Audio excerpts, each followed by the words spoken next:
Hi everyone, this is Cindy from Papers, Pads, and Pictures, and let's get in the mood to create. Today I'm going to show you a fun technique on using your watercolor pencils from close to my heart and coloring in an image that I guarantee is going to make you feel like you're really an artist. So let's get started. This watercolor technique is a great technique, and it'll help you make your cards and scrapbook layouts look really special.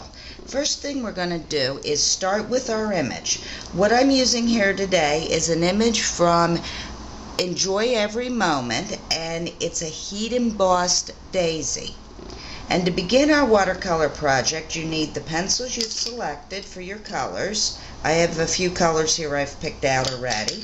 A piece of scratch paper, some water, a piece of paper towel, and a little, what a friend of mine calls a paper swabby, just in case you need it to mop up a little bit of water.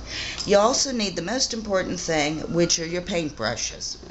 The first thing I'm going to do is I'm going to take care of coloring in the daisy's leaves. And to do that so it shows up well on camera, I've picked out a blue pencil. So the first thing is I'm going to create a palette to work from. So I'm going to color very heavily onto my scratch paper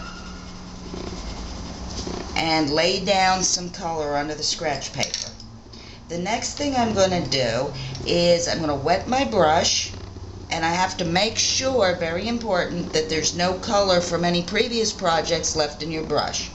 So wet your brush and roll it onto the paper towel so that it's damp but not dripping wet. Once you have your brush damp, go right into the corner of the palette you've created. See how it rolls the color and picks it up?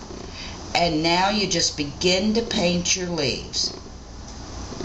One of the great things about this technique and this stamp is that your shading is already defined for you. If you look real closely, you'll see lines in here. And that's where your shading's going to be. So we're not even going to worry about that. We're going to let the stamp do the work for us. So right now, we're just interested in laying color down on each and every one of these daisies leaves. See how easy it goes on?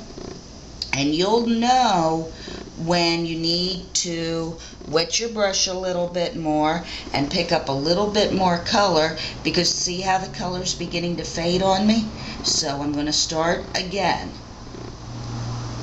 after I've added more color, and I'm just going to paint around and do all of these. Now what happens if you have too much water on your brush? See how I have that little puddle there? This is where your little paper swabby comes in. Just hold him right to the edge, and the paper swabby, without removing a whole lot of color, will wick away the water. And you can see the water's on the end with a little bit of the color from the water. So we're going to go around and paint all of our daisies.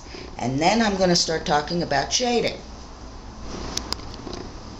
Okay, I've painted all of my daisies now, and I've let it dry because I want my shading to be very distinct.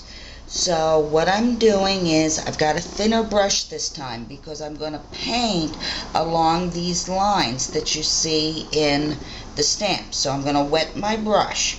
Now this is a thinner brush. This is what they call a line brush. And it's not going to hold as much water, so you don't have to dip it as many times to get it damp.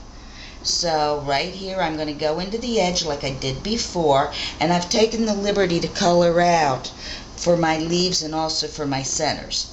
And I'm just going to start right going along the lines here.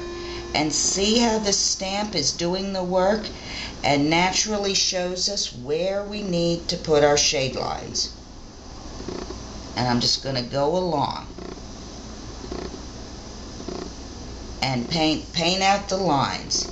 And you're going to do that on every daisy, because each one of them, oops, I need a little paper swabby there. It's very easy to do. and very easy to correct. And what we have is natural shading automatically occurring. Now, I always make sure that any of my flower images I do, the buds are done in the darker color. Always start with your lighter color first, and make sure that you don't miss any of the little buds. The buds are always darker than the actual petals, because if you think about it, a bud hasn't opened up yet. The inside of the flower isn't having the light hitting it, so it is going to be naturally darker. So once I've gone around and painted on each of my lines, I'm already ready to go ahead and do the leaves. So for the leaves, I'm going to take my little bit darker or bigger brush. I'm going to wet it again, making sure I've got all the blue out of it. I'm going to make sure it's damp, and I'm going to go into my lighter shade of green that I've selected. And I'm going to begin to paint along the insides of the leaves. The beauty of the item being heat embossed, the image being heat embossed, is that the embossing, because it's raised a little bit, keeps the water from running. So you're going to go along and paint all of your leaves. See, I told you you'd feel like an artist. Look at you, just painting away here. Painting all the leaves. Now I'm going to take my thinner line brush and go up here, and I'm going to touch just ever so slightly into the darker green. Make sure I don't have any off color, any blue left in it, or whatever color you've done before. And I'm going to just paint along the lines in the leaves. Now, because we didn't let this dry, it may run a little bit, and that's okay on a leaf. So just go along and paint the lines on your leaves. Just like the petals, the leaves, the image of the leaves has done all the work for you. It shows you right where to paint. Now, with the little brush, make sure you capture, let it do the work for you, the little brush. Do your little tiny leaves with your line brush. It'll help you stay in the lines as you're painting. And make sure you get up around all the buds. And last, all we have to do is the very center of the leaves. Make sure your brush is clean. And I've selected a honey colored pencil because the center of a daisy is yellow. And I just touch it right down, and we've got painted images of daisies go all the way around. And that's pretty much how you use watercolor pencils as a palette to paint an embossed image. And I'm going to show you what a completed card looks like. And here's the image we just completed on a finished card. If you remember, we heat embossed the daisy image from Enjoy Every Moment, let it cool, and we painted the petals in 2 shades of blue using the Close to My Heart watercolor pencils. We did the same with the green leaves, 2 shades, and then painted the centers with a honey color pencil. I even added a little liquid glass, which is a great product from Close to My Heart. As I'm twisting it, you can see how it gives depth when it's dry. Liquid glass can be used to add glitter and bling and texture to all of your products. I added a few brads, a little pretty ribbon, and the sentiment is from Tasty Treats.